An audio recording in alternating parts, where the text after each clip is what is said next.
Rabbi bil Mustafa balligh maqasidana waghfir lana ma madha ya wasi'al karami wa la yadika rasulallahi jahuka bi idzal karimi tajalla bismi muntaqimi ya Rabbi bil Mustafa balligh maqasidana waghfir lana ma madha ya wasi'al karami Allahumma salli wa sallim wa barik alaihi.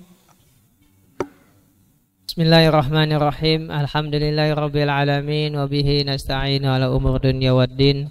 Wassalatu wassalamu ala asyrafil anbiya'i wal mursalin sayyidina Muhammadin wa ala alihi wa ashabi ajma'in, amma ba'd. Rabbi shrah li sadri wa yassir li amri wa hlul 'uqdatam min lisani yafqahu qawli. Rabbana zidna ilma warzuqna fahma.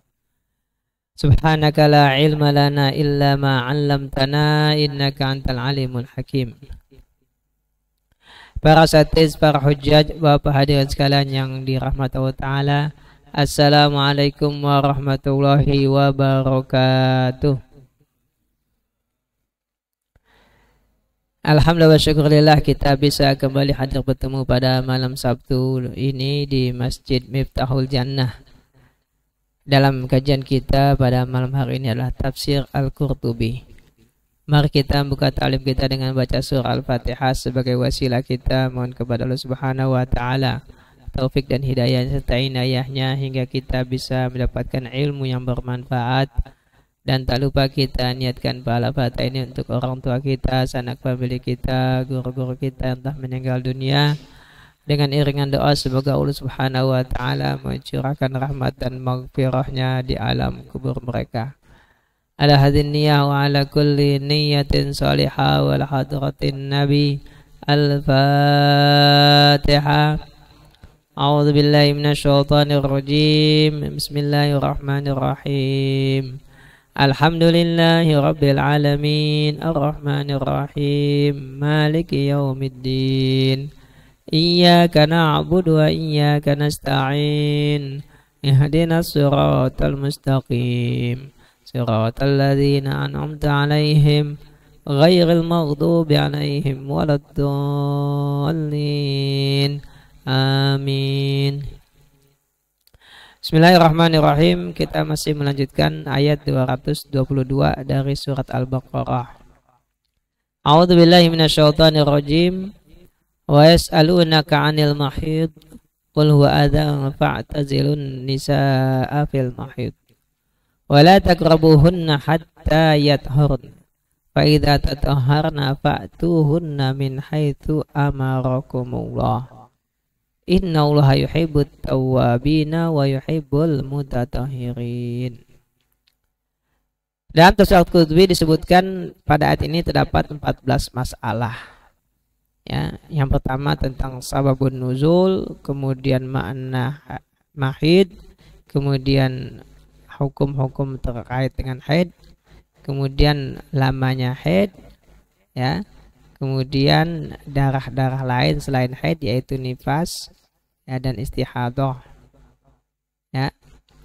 Kemudian makna adza, ya, qul wa adan fa'tazilun nisaa fil mahid. Kemudian terakhir yang kita bahas adalah hukmu wad'il mustahadah, hukum menggauli wanita yang istihadah. Jadi sebagaimana kita ketahui bahwasanya darah yang keluar dari kemaluan wanita itu ada 3 macam. Darah haid, darah nifas, dan istihadah. Darah haid itu yang rutin keluar umumnya sebulan sekali, ya. Itu alami, ya. Itu alami, siklus, ya. Siklus alami, bukan karena penyakit. Yang kedua nifas, yaitu darah yang keluar selama melahirkan. Nah, yang ketiga namanya istihadah. Nah, istihadah ini bukan nifas, bukan haid. Jadi keluarnya itu di luar jadwal haid, di luar waktu biasa haid. Begitu. Ya. Dan bentuk dan jenis warnanya pun berbeda.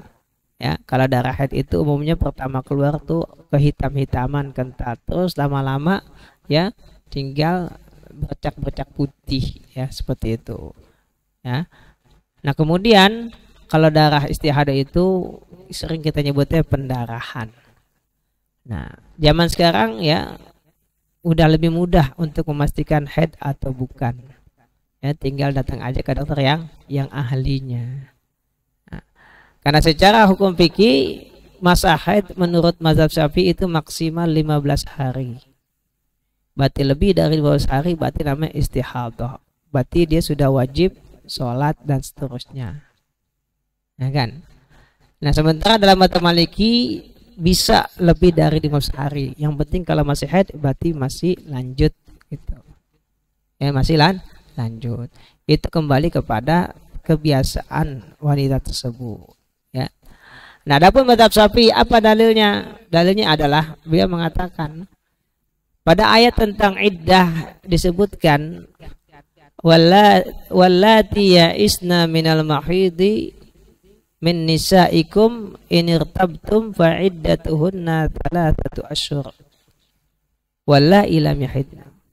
Dan wanita-wanita yang sudah tidak haid lagi, ya, dari istri-istri kalian, jika kalian ragu maka masa iddahnya adalah 3 bulan. Berarti 3 kali haid diganti dengan 3 bulan. Ya, karena kan dalam surat Al-Baqarah wal mutalaqatu yatarabasna bi anfusina thalathata quru. Wanita yang ditalak masa iddahnya 3 kali haid atau 3 kali suci. Nah, begitu. Ya. Nah, berarti kalau yang tidak haid iddahnya 3 bulan, berarti 3 haid sama dengan 3 bulan. Nah, dan dalam 1 bulan itu kan ada 1 haid, 1 suci. Maka jadi dibagi 2. Setengah bulan suci, setengah bulannya haid. Gitu. Maka maksimal 15 hari itu paling maksimal. Itu menurut mazhab Syafi'i. Gitu. Nah, jika demikian maka lebih dari 15 hari disebut istihadah. Hukumnya berarti suci. Dia wajib mandi dan wajib sholat.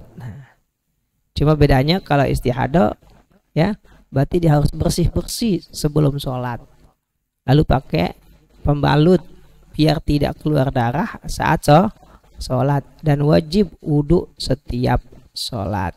Adapun mandi, nah ulama beda pendapat. Tapi kalau wudhu wajib. Jadi wajib wudhu tuh setiap sholat tuh. Kalau kita kan nggak batal, nggak wudhu, nah kan gitu. Ya, tadi maghrib udah wudhu kan. Nanti datang isya nih, ya kalau nggak batal nggak wudhu. Tapi kalau buat yang istihadah wajib wudhu setiap mau sholat. Gitu. Nah, sekarang yang berikutnya yang ke-6. Hukmu wad'il mustahadah. Apa hukumnya menggauli wanita atau istri yang sedang istihadah? Boleh nggak? Boleh nggak seperti itu? Ya.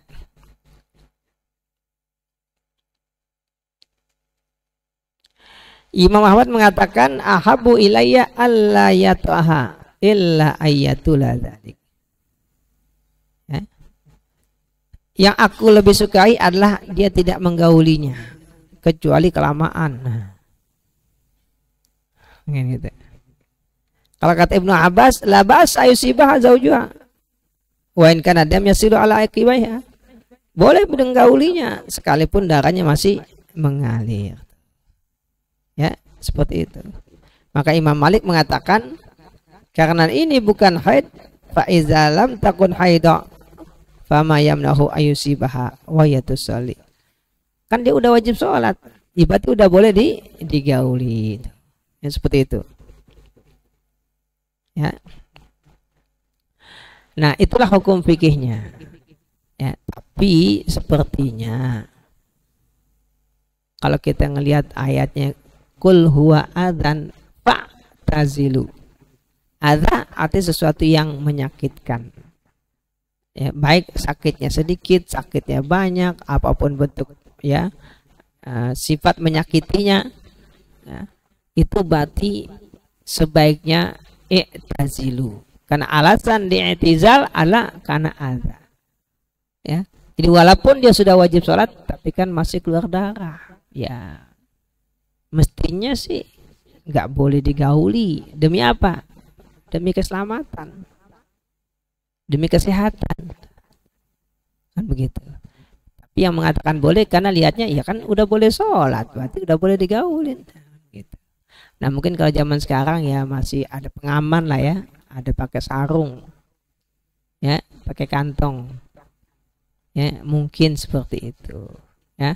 Tapi insya Allah yang namanya istihadah nggak berkepanjangan. Nggak berkepanjangan gitu, seperti itu. Yang berikutnya as-sabi'ah, al-amru bi'tizalin nisa.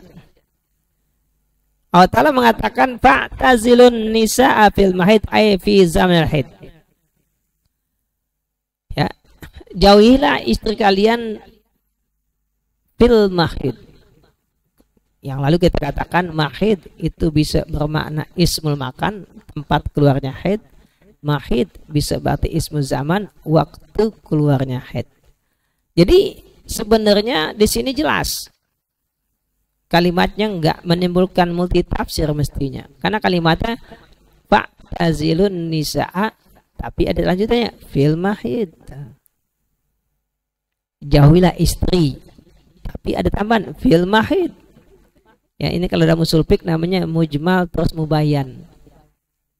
Fa'tazilun nisa mujmal, jauhin apanya? Ya udah jauhin, tapi dibayan fil mahid. Saat keluar haid di tempat haid. Berarti yang nggak boleh disentuh tempat keluar haidnya. Ya, tempat keluar haidnya. Jadi sebenarnya jelas. Sebenarnya jelas gitu ya, seperti itu. Namun lebih jelas lagi disebutkan dalam hadis. Ya.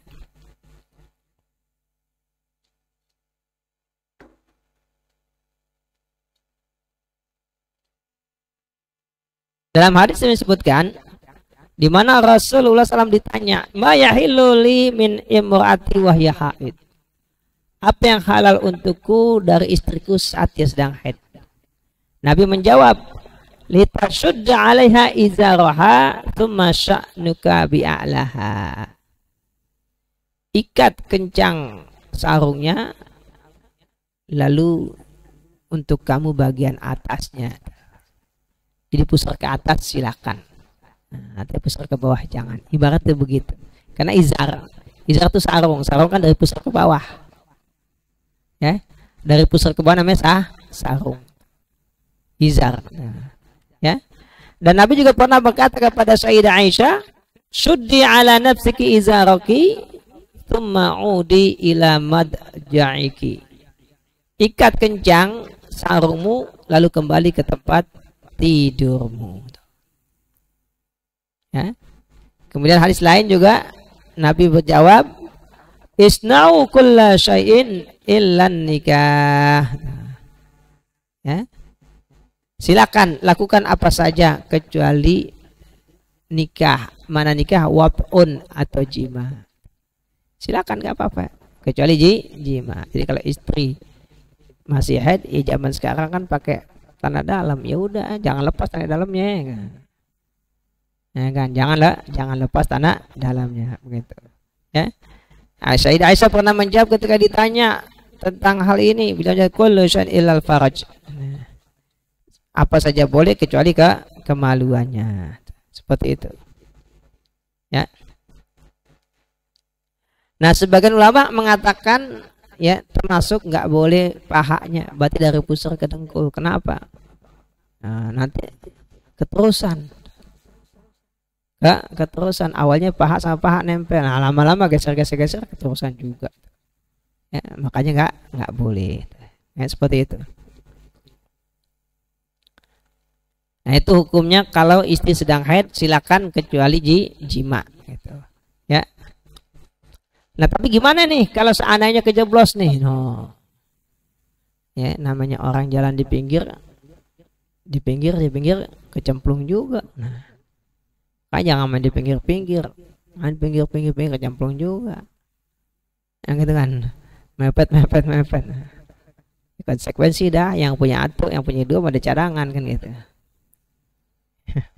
Kalau jadwal nggak bareng, kalau jadwal bareng sama aja, gitu ya. Baik. Nah, kalau terjadi gimana nih seorang suami menggauli istrinya di saat sedang haid? Nah, di sini ada beberapa pendapat. Imam Malik, Imam Syafi'i dan Imam Abu Hanifah mengatakan yastaghfirullah wala syai'a alaihi. Cukup dia beristighfar dan tidak ada hukuman apa-apa. Namun Muhammad bin Hasan mengatakan yatasaddaqu binisfi dinarin. Bayar kafarah yaitu sebanyak setengah dinar. Ya. Imam Ahmad meriwayatkan hadis Nabi berkata, yatasaddaqu bidinarin au nisfi dinarin. Bersedekah setengah dinar atau satu dinar. Satu dinar itu berapa gram? Kalau salah 4 gram ya. Hampir 5 ya. Katakan 4 gram. 4 juta ya. 4 juta loh. 4 juta. Ya. Nah, ini kita lihat sini ya.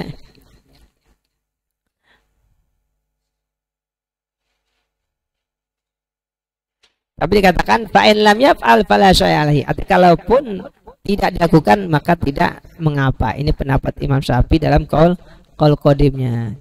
Ya, seperti itu. Ya. Nah, kemudian ada yang di sini siapa? Wa qalat firqatun, ada ya. Sebagaimana mengatakan in watiya fiddam fa alai dinar. Jadi kalau masih darahnya masih banyak, nah itu kafarahnya 1 dinar. Tapi kalau darahnya sudah sedikit, ya tinggal bercak putihnya aja, nah itu setengah dinar. Ya, seperti itu. Ya. Dalam hadis Tirmizi dikatakan Nabi bersabda, "Idza kana daman ahmara fa dinarun." Ya. Jika darahnya masih merah 1 dinar. In kana daman asfar, kalau sudah menguning darahnya maka setengah dinar. Ya, seperti itu. Nah, namun di sini dijawab ya.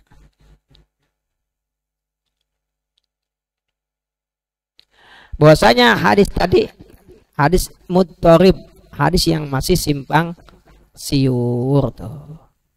Simpang siur.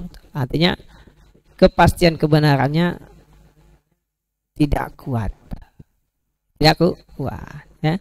Makanya pendapat Imam Malik, Imam Syafi'i dan Imam Abu Hanifah mengatakan tidak ada hukumannya. Arti hadis yang disebutkan tadi termasuk tidak cukup kuat untuk jadi rujukan hukum.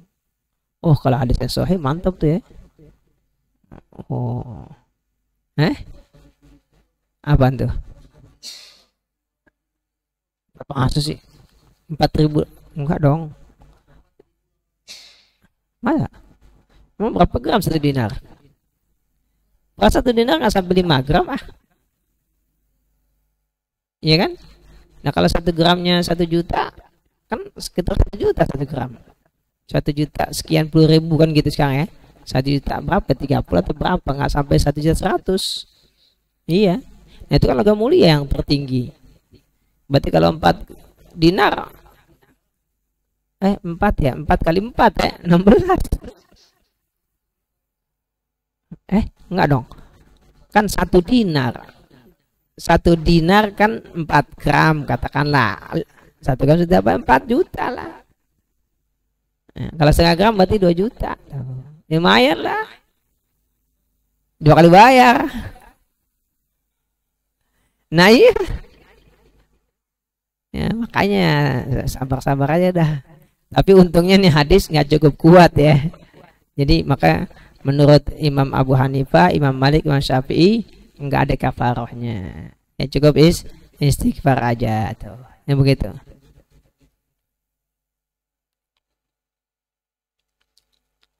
Kemudian yang ke-9, wala taqrabuhunna hatta yathurna.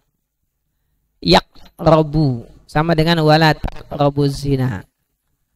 Di sini sebenarnya beda antara qoroba yaqrobu dengan qoruba yaqrubu.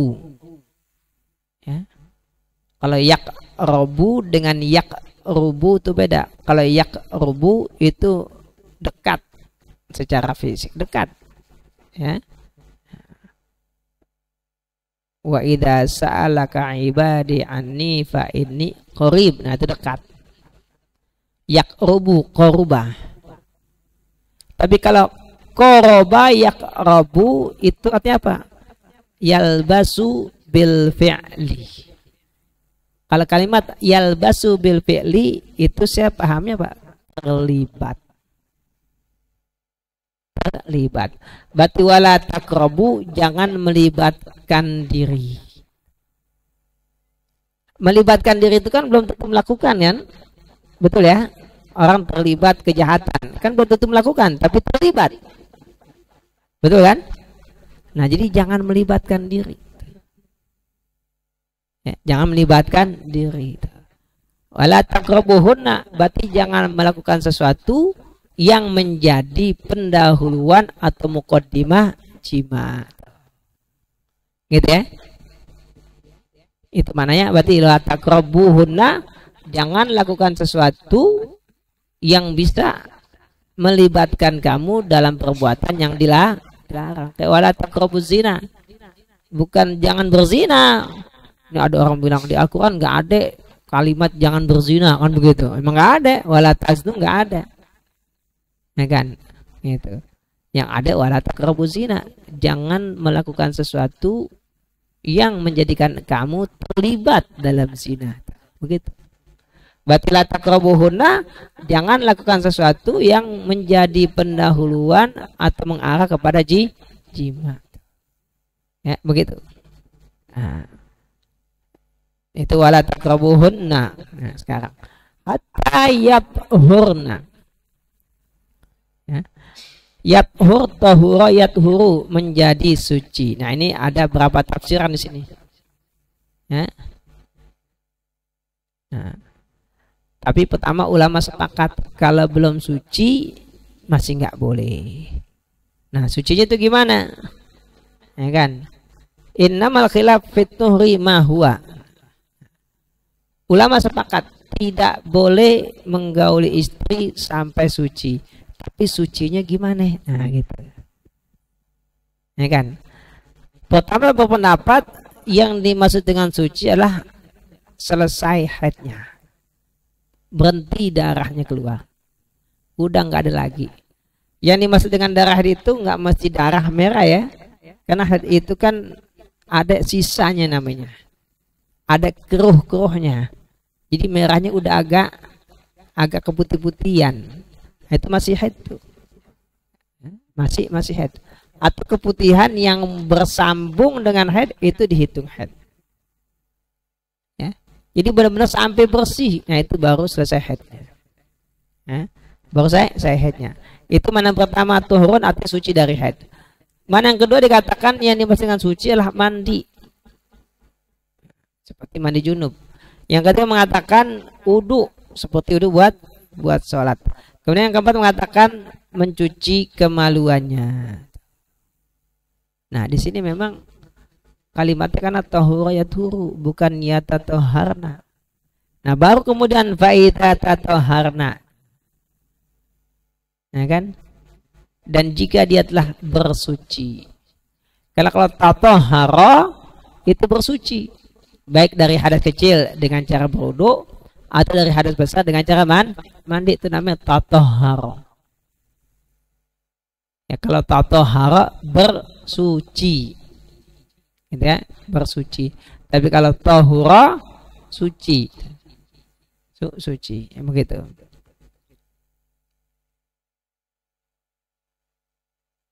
Nah.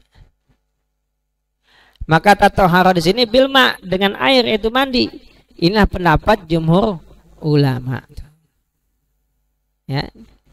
Namun ada mengatakan kalau dia selesai haidnya lalu bertayamum di saat tidak ada air, nah itu dia sudah boleh digauli oleh suaminya walaupun belum mandi.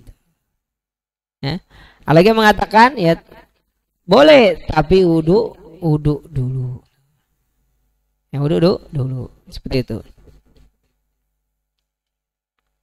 Nah kalau Imam Abu Hanifah dan sahabatnya Abu Yusuf serta Muhammad mengatakan kalau darahnya berhenti setelah 10 hari atau lebih. Dari awal haid udah 10 hari lebih nih. Ya kan? Udah 10 hari lebih. Udah berhenti. Nah itu udah boleh digauli walaupun belum mandi. Tapi kalau belum genap 10 hari maka belum boleh digauli gitu. Nah ini semua perbedaan pendapat karena memang kalimatnya masih terbuka untuk ya multi tafsir tadi gitu. Ya gitu.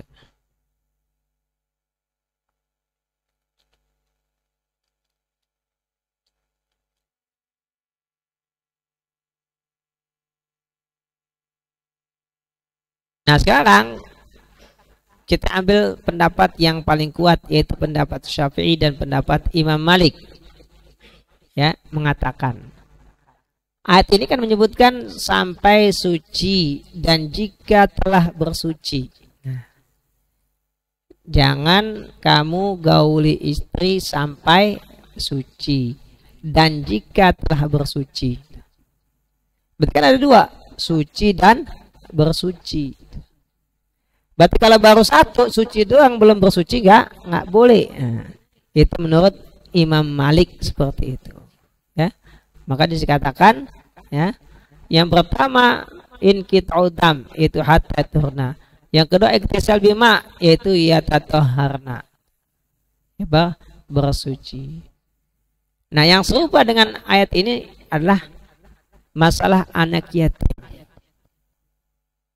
Ya, disebutkan jangan kalian memberi harta anak yatim kepada mereka sampai mereka mencapai usia nikah atau sampai balik. Tapi ada tambahnya fa'in anastum minhum rusda. Jika kalian dapati dari mereka telah bijak dalam mengatur uang, baru kasih.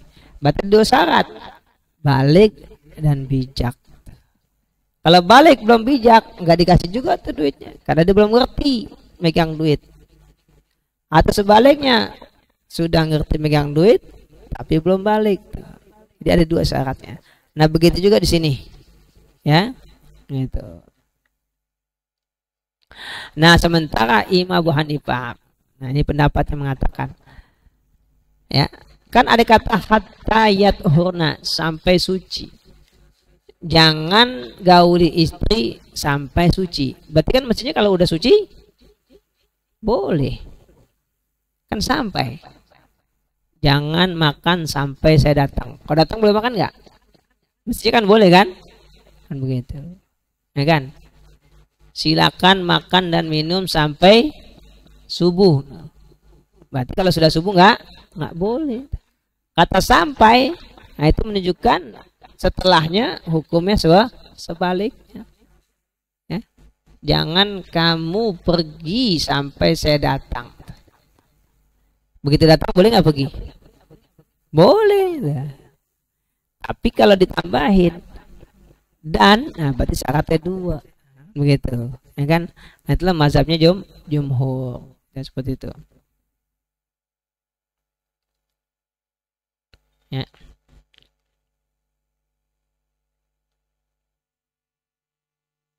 Jadi kesimpulannya kalau menurut mazhab Syafi'i dan Maliki, kalau belum mandi walaupun sudah selesai haidnya tetap nggak boleh digauli, mandi dulu. Fa idza tatahharna baru fa'tuhunna, begitu, ya.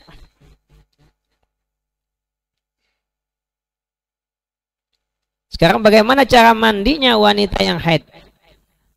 Yaitu sama dengan mandi junub, ya, sama dengan mandi junub. Nah ada tambahan di sini. Kalau wanita rambutnya panjang dan dikepang, apakah wajib dilepas kepangnya? Berdasarkan hadis diriwayatkan Imam Muslim, Ummu Salamah berkata, "Ya Rasulullah, inni asyuddu dhafra ra'si apa anquduha li ghusl janabah. Ya Rasulullah, saya mengikat kepang saya di kepala. Apakah harus saya lepas untuk mandi janabah?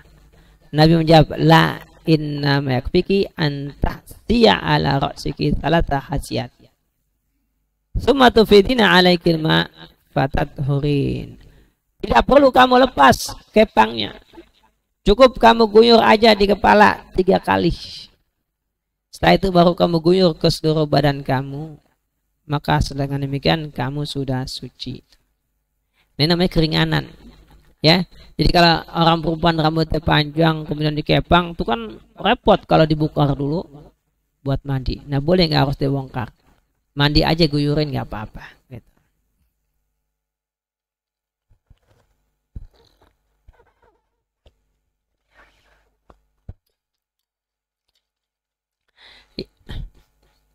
Iya, kepangnya tetap disiram tapi nggak harus dibongkar kepangnya. Makanya sebenarnya di sini kalimat yang lebih tepat, ya, yang lebih tepat nih kalau kalimat di hadisnya. Jadi yang diguyur tuh kepala doang, kepangnya enggak. Karena kalimatnya ta'tiya ala ra'siki bukan ala sya'riki. Guyur di atas kepala, bukan di rambut. Tapi karena rambutnya di kepala, jadi rambutnya kena. Kayak gitu wudu kan? Kan wudu kan wamsahu biru'usikum, usaplah kepalamu, bukan rambut. Maka kita kepala, tapi karena di kepala ada rambut, jadi kena rambut. Makanya nggak boleh orang rambutnya yang dibasuh. Misalkan rambutnya panjang, rambutnya yang dibasahin wudu, nggak, harus kepala. Begitu. Ya, walaupun yang kena rambutnya, karena rambutnya mentipis ke kepala, begitu, betul, ya. Jadi kalau kepangnya diguyur juga, tapi nggak dibongkar, sumpuk malah nggak kering-kering, ya kan? Nah berdasarkan hadis ini malah berarti diguyur kepalanya, tanpa harus kepangnya, begitu, ya. Kemudian yang ke-13, ya. Fa'tuhunna min haitsu amarakumullah. Min haitsu dari arah. Fa'tuhunna datangi. Nah, ini kan bahasa halus ya. Gauli maksudnya datangin. Ya, datangin, mendatangi istri. Itu bahasa halusnya. Makanya ketika Nabi mengatakan wa fi bud'i ahadikum shadaqah. Di kemaluan kalian terdapat sedekah. Artinya kemaluan tuh bisa digunain buat sedekah. Jadi sedekah tuh bukan dengan duit doang. Kemaluan pun bisa digunakan buat sedekah tuh. Nah sahabat nanya, ayati ahaduna ahlahu walahu fiha sedekah. Nah, ayati, makanya yati. Apakah seorang di antara kita mendatangi istrinya? Maksudnya apa? Menggauli istrinya. Terus dapat pahala sedekah? Nah, Nabi jawab, Alaisa idza wada'ahu fi haramin alaihi wizrun? Bukankah kalau kemaluannya dia letakkan di tempat yang haram, dia berdosa? Jadi kalau ditaruh di tempat yang haram berdosa, berarti ditaruh di tempat yang halal berpahala. Itu mantiknya begitu. Ditaruh di tempat yang haram dosa, berarti kalau ditaruh di tempat yang halal pahala. Jadi bukan hanya dilarang berbuat yang haram, tapi juga disemangati untuk berbuat yang boleh. Begitu. Ya. Jadi seorang suami yang menggauli istrinya itu berpahala. Ya begitu. Jadi kalimat ya'ti atau menggauli. Ya.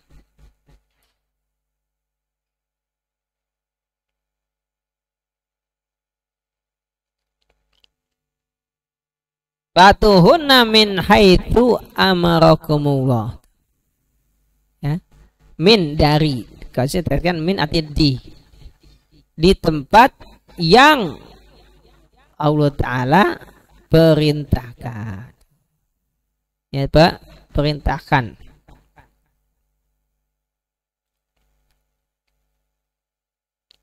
Nah, jadi di sini min maknanya fi, seperti dalam ayat lain, idza nudiya lis-salati mi yaumil jum'ah ay fi yaumil jum'ah. Ya. Jadi di tempat yang Allah perintahkannya itu apa? Di kemaluan bagian depan. Jadi nggak boleh masukin di dubur, haram hukumnya. Ya, seperti itu. Nah, jadi fa'tuhunna Fa'idha tatoharna, dan jika istri telah bersuci maka datangilah dari arah, dari tempat, di tempat yang Allah perintahkan. Apa? Perintahkan. Nah, kemudian ayat ini ditutup, innallaha yuhibbut tawwabina wa yuhibbul mutatahhirin. At-tawwabun itu bentuk mubalaghah dari at-taibun. Jadi tawabun tuh banyak bertaubat. Banyak bertaubat. Ya. Kullu bani Adam khata'un wa khairul khata'ina at-tawwabun. Semua anak Nabi Adam, keturunannya atau manusia, itu banyak berbuat dosa, dan yang paling baik di antara mereka adalah yang paling banyak bertaubat. Ya. Nah, ini mengisyaratkan berarti menggauli istri di saat haid itu dosa. Dosa. Tapi orang yang bertaubat, nah itu yang Allah cintai. Ditambah lagi mutatahhirin, bersuci. Nah, begitu. Ditambah lagi itu apa? Orang yang punya kebiasaan menggauli istri dari dubur. Ini kan dosa nih. Ya. Nah, berarti orang yang bersuci atau bersuci dari perbuatan yang keji tadi. Ya, perbuatan yang keji tadi seperti itu. Itu ayat ditutup dengan innallaha yuhibbut tawwabina wa yuhibbul mutatahhirin. Nah, sekarang lanjutannya nih. Tapi sebelum saya lanjut, ada mau nanya?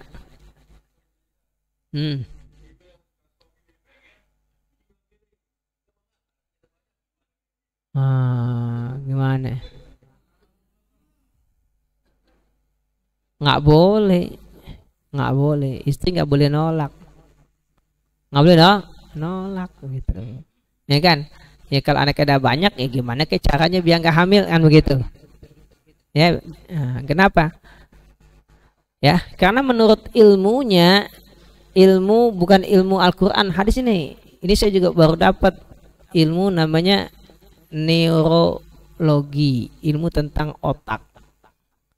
Itu di tengah nih antara otak kanan atau kiri ada namanya hipotalamus. Kalau orang laki itu hipotalamusnya lebih tebal, lebih lebar. Di antara hal yang diakibatkan apa? Ya, itulah yang mendorong nafsu seksnya lebih besar daripada perempuan. Kalau perempuan hipotalamusnya kecil. Jadi orang laki itu memang nafsu makannya lebih gede, nafsu seksnya lebih gede, tidurnya lebih banyak. Gitu. Makanya kenapa orang laki dalam Islam itu kalau lagi mau, istri nggak boleh nolak, nggak boleh nolak, gitu, nggak boleh, ya harus mau. Lagi kan istri nggak capek, tinggal ngangkang doang selesai. Yang capek yang laki, ya kan? Nah, tinggal diam mana, ya kan, gitu ya, kan begitu. Ya jadi nggak ada alasan buat nolak. Capek, ya capek, tinggal rebahan doang. Kata Mama Dede, bilang sama suami, abang yang buka, abang yang tutup. Nah kan kelar. Ya kan gitu. Jadi nggak ada alasan. Nggak ada alasan, nggak boleh. Nggak boleh nolak. Gitu ya. Gitu. Ada lagi mau nanya? Silakan. Nggak ada? Baik. Kita lanjut ayat 223. Masih berapa menit lagi? Bisa. Oh, cukuplah nih insyaallah. Nisaukum harthul lakum fa'tu harthakum anna syi'tum wa qaddimu li anfusikum wattaqullaha wa'lamu annakum mulaqu wa basyiril mu'minin. Yang pertama, nisaukum harthul lakum. Ini kiasan. Subhanallah. Harthun artinya apa? Ladang. Istri kalian itu ibarat ladang. Ya kan kalau kita nanam pohon di ladang, biji-bijian kita taruh di ladang. Biar apa? Biar tumbuh. Ya kan gitu. Nah, makanya fa'tu harthakum. Datangilah ladang kamu. Nah, ini berarti apa? Berarti kalau naruhnya bukan ladang kan nggak jadi. Ini kan sindiran halus buat orang-orang yang ya masukinya lewat dubur. Dubur kan bukan tempatnya. Bukan tempatnya begitu. Yang seperti itu. Namun ya, hal yang menarik di sini adalah kata-kata anna syi'tum. Yang saya ketahui kalimat anna itu bermakna dari mana, bagaimana, dan kapan. Itu mana anna. Kalau dari mana, min aina. Itu mana anna. Anna syi'tum ay min aina. Arahnya dari mana silakan. Yang penting masuknya ke lubang yang depan. Mau lewat depan, mau lewat belakang, silakan. Kapan? Terserah. Mau malam, mau siang, mau pagi, mau sore, silakan. Boleh. Gimana caranya? Ya bebas. Ini hukum fikihnya, walaupun adabnya ada. Sepertinya, saya mengatakan sepertinya. Jadi Allah pun paham. Kadang kan manusia kalau dalam seperti ini juga lupa sebagai manusia. Artinya apa? Terkadang mirip-mirip hewan. Jadi Allah masih maafin. Selama tertutup, nggak ada yang lihat. Dia dalam berdua, udah bebas silakan. Kaidahnya apa? Wa ashiruhunna bil ma'ruf. Yang penting nggak nyakitin. Udah itu aja. Silakan sama-sama senang gimana caranya. Nah, begitu. Itu anna syi'tum, ya seperti itu.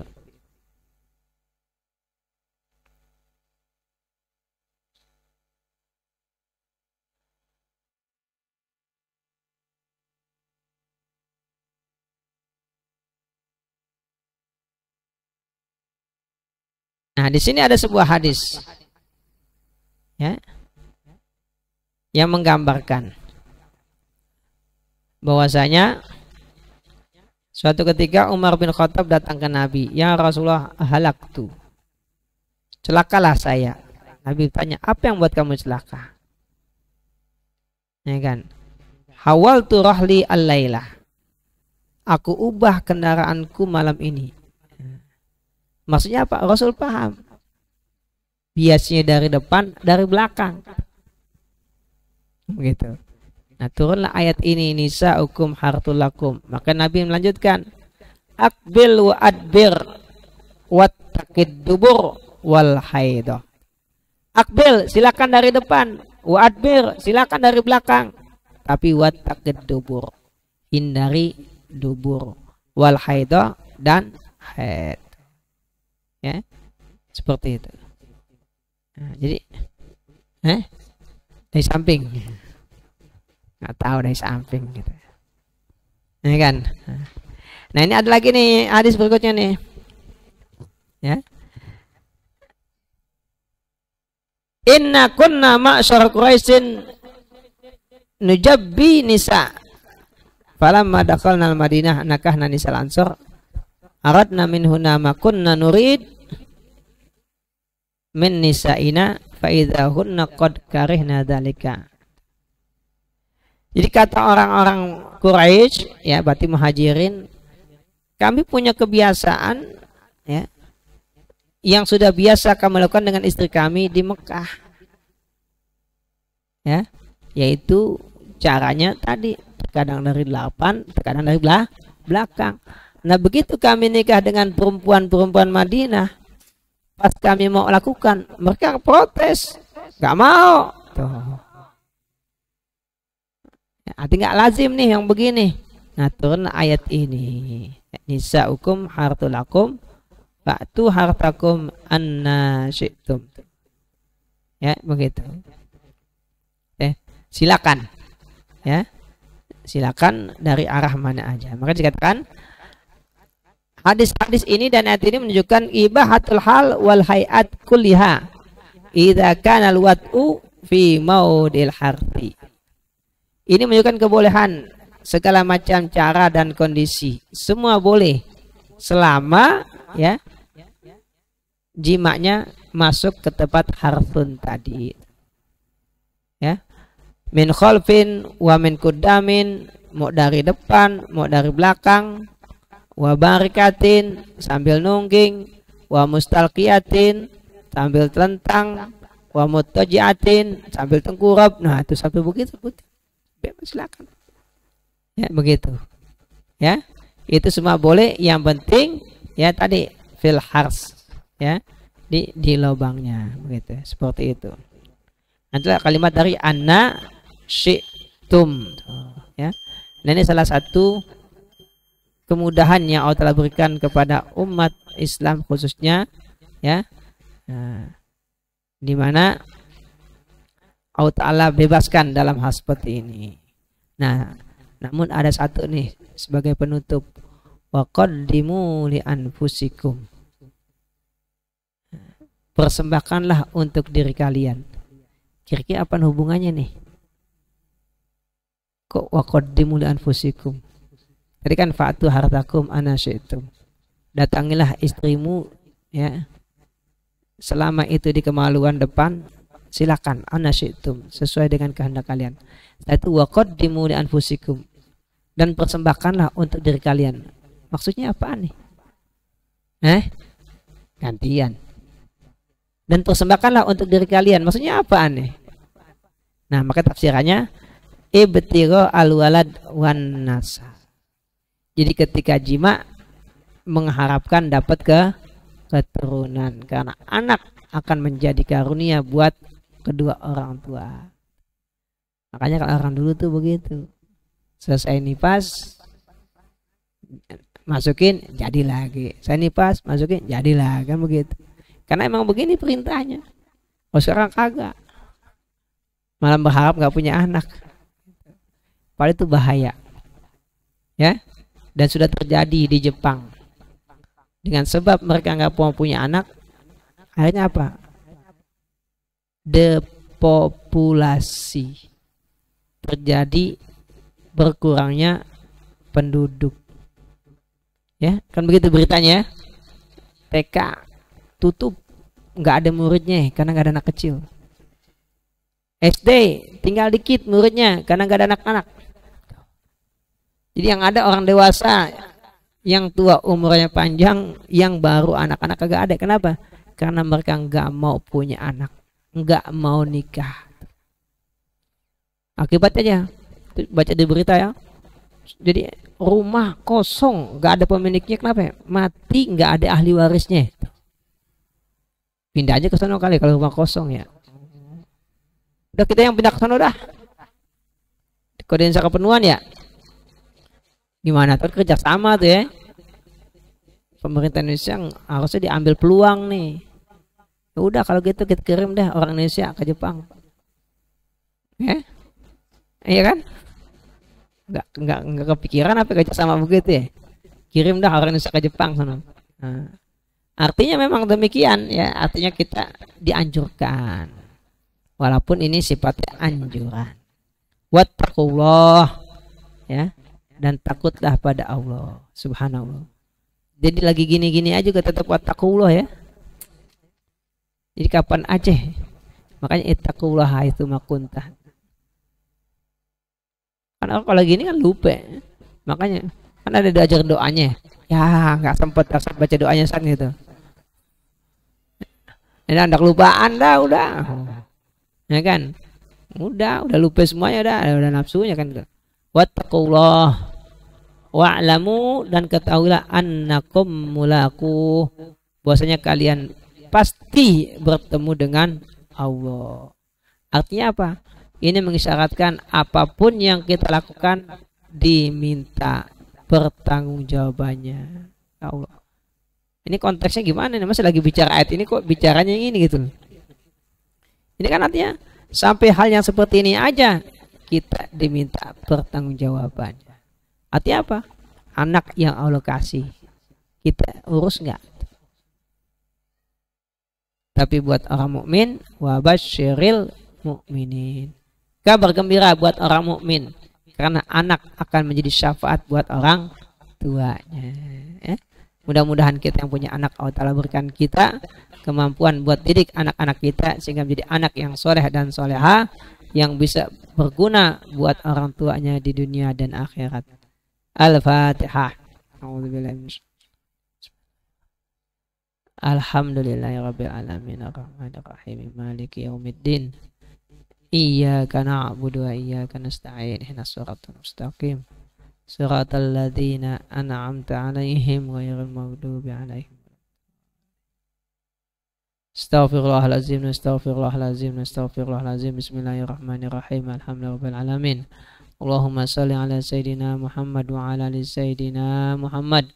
Allahumma aghnina bil ilmi wa zayyinna bil hilmi wa akrimna bit taqwa wa jammilna bil afiyah. Allahumma jammilna bil afiyati wa salama wa haqiqna bit taqwa wal istiqamah wa izna min mujibatin nadama innaka sami'ud du'a.